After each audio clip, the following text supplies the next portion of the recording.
ইতিহাসের পাতায় কিছু নাম লেখা থাকে কালি দিয়ে, আর কিছু নাম লেখা থাকে তলোয়ার দিয়ে। কেউ ইতিহাসের অমর পাতায় স্মরণীয় বরণীয়, আবার কেউ ইতিহাসের পাতায় মুছে যাওয়া স্মৃতির মতোই ঘৃণিত। ঠিক তেমনি একটি কালজয়ী নাম, একজন আদম্য সাহসী মানুষ, যার হাতে ছিল স্বল্প সংখ্যক সৈন্য, কিন্তু বুকে ছিল অজেয় সাহস, আর মনে ছিল বিজয়ের আদম্য সংকল্প। যখন বাংলার নদিয়ার রাজপথে নিরাপত্তার নিশ্চিন্ত ঘুম বিরাজ করেছিল এবং সেন রাজবংশের শেষ রাজা রাজা লক্ষণ সেন নিজেকে ভেবেছিল অজেয়, ঠিক তখনই ইতিহাসের গতিপথ বদলে দিতে অন্ধকারের পথ ধরে এগিয়ে এসেছিল এক দুর্ধর্ষ সেনানায়ক, ইকতার উদ্দিন মোহাম্মদ বিন বখতিয়ার খলজি। বখতিয়ার খলজির এই আকস্মিক অভিযান শুধু একটি রাজ্য জয় নয়, বরং এটি ছিল বাংলার ইতিহাসে এক নতুন যুগের সূচনা। হ্যাঁ সম্মানিত সুধী, আজ আমরা আলোচনা করব কিভাবে মাত্র 17 জন সৈন্য নিয়ে ইখতিয়ার উদ্দিন মোহাম্মদ বিন বখতিয়ার খলজি নদিয়ার মতো একটি শক্তিশালী রাজ্যের বিরুদ্ধে জয়লাভ করেছিল।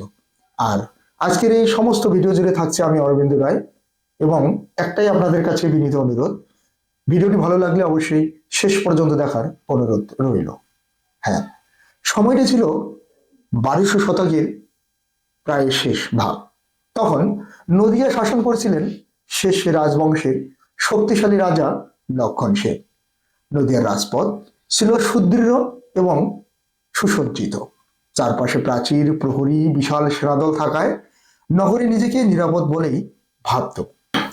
তাছাড়া রাজা লক্ষণ সেনের সময়ে নদিয়া শুধু একটি প্রশাসনিক কেন্দ্রই নয়, বরং এটি ছিল শিক্ষা, সংস্কৃতি ও ধর্মচর্চার প্রাণকেন্দ্র। অর্থাৎ রাজা লক্ষণ সেনের সময়ে নদিয়া হয়ে উঠেছিল একটি সমৃদ্ধ ও বৈদিক ধর্মীয় নগরী হিসেবে। যেহেতু নদিয়া তখন বিখ্যাত ছিল সংস্কৃতি শিক্ষার জন্য, তাই সেখানে ন্যায়, ব্যাকরণ, মীমাংসা, বেদান্ত ছিল সংস্কৃতি শিক্ষার মূল অংশ, এবং একই সাথে জ্যোতিষ ও স্মৃতি এবং ধর্মশাস্ত্র এই সব বিষয়ে পণ্ডিতেরা শিক্ষা দিতেন। দেশের বিভিন্ন প্রান্ত থেকে ছাত্ররা নদিয়ায় আসতো। টোল, আশ্রম ও গুরুকুলে দিনরাত চলত বিতর্ক ও শাস্ত্র আলোচনা। সংস্কৃতি, কাব্য, নাটক আর রাজসভা কেন্দ্রিক সাহিত্য চর্চা, ধর্মীয় উৎসব, যজ্ঞ, পূজা পার্বণে সর্বদাই মগ্ন থাকতো নদিয়ার নগরবাসী। ফলে রাজকার্যের প্রশাসনিক দিকটা অনেকটাই দুর্বল হয়ে পড়ে। বিশেষত রাজা লক্ষণ সেনের বয়স তখন আনুমানিক প্রায় 86 বছরের কোঠায়। ফলে বৃদ্ধাবস্থায় রাজ্য ও রাজতান্ত্রিক কাজে অনেকটাই দুর্বল হয়ে পড়ে। ঠিক এই সুযোগটাকে কাজে লাগিয়ে উত্তরপ্রদেশের অশান্ত প্রান্ত থেকে ছুটে এসেছিল এক ছদ্মবেশধারী আদম্য মানুষ, নাম ইখতিয়ার উদ্দিন মোহাম্মদ বিন বখতিয়ার খলজি। তিনি ভালোভাবেই জানতেন যে নদিয়াকে জয় করতে হলে শক্তির চেয়ে চাই কৌশলী বুদ্ধি। তাই বিশাল সেনাদল নয়, বরং 17 জন সৈন্য নিয়ে এই বিস্তৃত সঙ্গী নয়, বরং মাত্র এই গুটি কয়েক সৈন্য নিয়ে তিনি এক বিপজ্জনক কাজের এক বিপজ্জনক সিদ্ধান্ত গ্রহণ করেন। হ্যাঁ, কি সেই বিপজ্জনক সিদ্ধান্ত?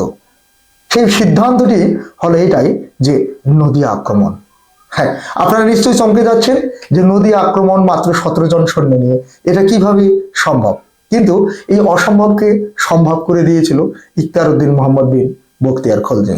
তার এই যে সিদ্ধান্ত, এটা বাংলার মানুষের কাছে সত্যি একটি আদম্য এবং অত্যন্ত ঐতিহাসিক একটি কালজয়ী বিষয়, যেটি আমাদের মোড় এবং আমাদের আমাদের জীবনধারাকে পরিবর্তন করে দেয়।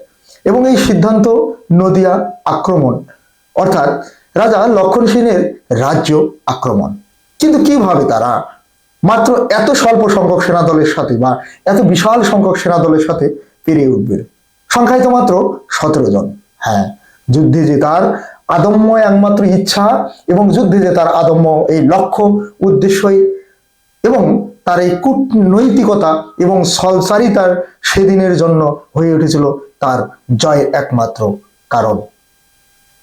কারণ তিনি সেই দিনটাকে কোনো যোদ্ধা হিসেবে নয়, বরং একজন ঘোড়া ব্যবসায়ী হিসেবে তিনি ছদ্মবেশে প্রবেশ করেছিলেন রাজা লক্ষণ সেনের রাজ্যে। এবং রাজ্যে প্রবেশ করার পূর্বে পুরো রাস্তা যখন তিনি হেঁটে যান কেউ বুঝতেই পারেনি যে ইনি একজন যোদ্ধা হিসেবে বা রাজা লক্ষণ সেনের রাজ্য আক্রমণ করতে যাচ্ছেন। ওঠার আগেই নিহত হলো। যেখানে এতদিন শুধু যজ্ঞের আগুন জ্বলত, আজ সেই প্রসাদ রক্তে রঞ্জিত হলো। সংবাদ পৌঁছে গেল রাজা লক্ষণ সেনের কাছে। আশির কোঠায় পৌঁছানো সেই বৃদ্ধ রাজা বুঝে গেলেন এই যুদ্ধ তার নয়, সেনাবাহিনী প্রস্তুত নয়, নগরী অরক্ষিত, তাই যুদ্ধ মানেই নিশ্চিত মৃত্যু। চোখে জল, বুকে অপমান আর অন্তরে গভীর বেদনা নিয়ে তিনি প্রিয় মাতৃভূমি, প্রিয় জন্মভূমি নদিয়া ত্যাগ করলেন। কোনো যুদ্ধ নয়, শুধু এক নিঃশব্দ পলায়ন। সেই সঙ্গে শেষ হয়ে গেল সেন রাজবংশের শতাব্দী প্রাচীন শাসন। যে নদিয়া ছিল জ্ঞানের আলোয় ভরা, সেদিন তাহা ডুবে গেলেন এক অজস্র রক্ত আর নীরবতায়। তোল বন্ধ হয়ে গেল, পণ্ডিতরা ছিন্ন ভিন্ন হয়ে পালালেন, মন্দিরে ঘণ্টা থেমে গেল, গঙ্গার বাতাসে ভাসল শোকের দীর্ঘ ছায়া। বন্ধুরা, আমার এই চ্যানেলটি সম্পূর্ণ নতুন, আর এই চ্যানেলের ভিডিওগুলি যদি আপনাদের ভালো লেগে থাকে, এতটুকু মনোরঞ্জন দিয়ে থাকি, তাহলে অবশ্যই আপনারা লাইক, কমেন্ট এবং সাবস্ক্রাইব করে পাশে থাকার জন্য বিশেষ আহ্বান রইল। আপনারা সকলে ভালো থাকবেন, সুস্থ থাকবেন। ধন্যবাদ।